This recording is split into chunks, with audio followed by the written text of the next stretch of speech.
Les ETF Ethereum sont sur le point d'être approuvés, mais qu'est-ce qui vient après? Verrons-nous la même hausse que sur le Bitcoin? Les ETF Ethereum sont donc là, et cela soulève une nouvelle question.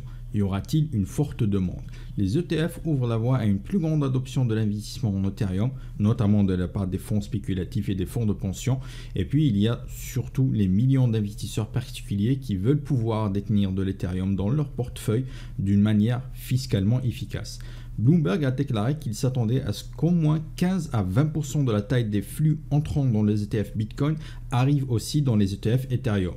Et ce n'étaient pas les seuls analystes de marché qui étaient optimistes. Beaucoup estiment que Ethereum va afficher le même rallye observé par le Bitcoin.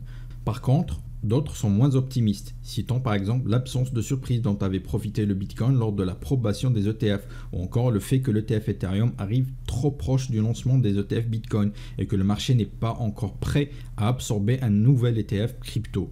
Une autre question importante est l'argument de vente de l'ETF Ethereum. L'argument de l'investissement pour les Bitcoin est assez clair. L'or numérique, l'argent immuable, mais comment vendre quelque chose comme l'Ethereum à la clientèle non initiée à la crypto-monnaie? Si vous avez des idées, j'aimerais bien les connaître. N'hésitez pas à les partager dans les commentaires. Pendant que vous y êtes, pourquoi ne pas liker la vidéo, appuyer sur les boutons s'abonner et la cloche pour vous assurer que YouTube vous informe la prochaine fois qu'une nouvelle vidéo arrivera. Donc, est-ce qu'on peut avoir une idée de ce que sera la demande pour ces produits en utilisant les mesures actuelles du marché? Eh bien oui, nous le pouvons. D'une part, nous avons déjà des ETF sur les futurs et ils ont été lancés en octobre de l'année dernière. Et l'accueil a été 10 ans décevant et depuis, ils n'ont pas vraiment réussi à se développer. Mais il s'agit de contrats à terme. Pour une comparaison un peu plus directe, nous pouvons regarder ce qui s'est produit du côté de Hong Kong, où des ETF au comptant Bitcoin et Ethereum ont été lancés en même temps. Les flux entrants de l'ETF Ethereum ont représenté seulement 15% du total que nous avons observé pour les ETF Bitcoin.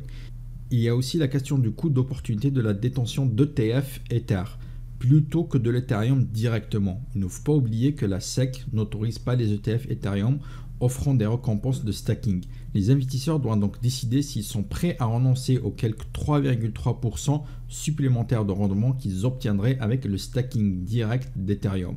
Bien sûr, certains préféreront sacrifier ces 3,6% pour pouvoir investir plus sereinement dans des ETF et obtenir des avantages fiscaux.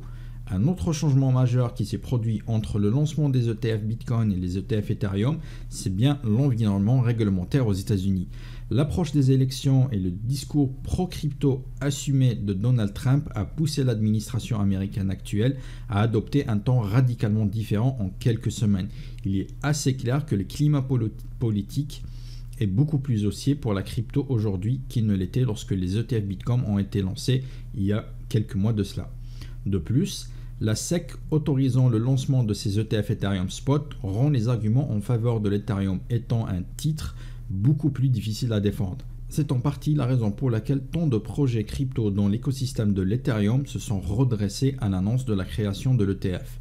Sans cette épée de Damoclès qui plane sur l'écosystème Ethereum, cela pourrait créer un environnement propice à cette rotation tant attendue du Bitcoin vers l'Ethereum et pourrait même être l'étincelle nécessaire à l'allumage de la fusée pour l'Altcoin Season. Enfin, cela serait encore plus incroyable si ça se produisait au même moment où la Fed commencera à réduire ses taux plus tard cette année, peut-être dès le mois de septembre. ETF Bitcoin, ETF Ethereum, fin de l'enquête de la SEC sur l'Ethereum, environnement réglementaire et politique plus favorable, baisse de taux de la Fed, les planètes s'alignent progressivement en faveur d'un bull run avant la fin de l'année et le bull run se prépare maintenant. Pour savoir quelle crypto-monnaie acheter maintenant en vue du prochain bull run, dirigez-vous sans plus tarder vers notre portefeuille crypto où je vous partage des opportunités d'investissement en crypto-monnaie en temps réel. Tout est dans la description en bas de la vidéo.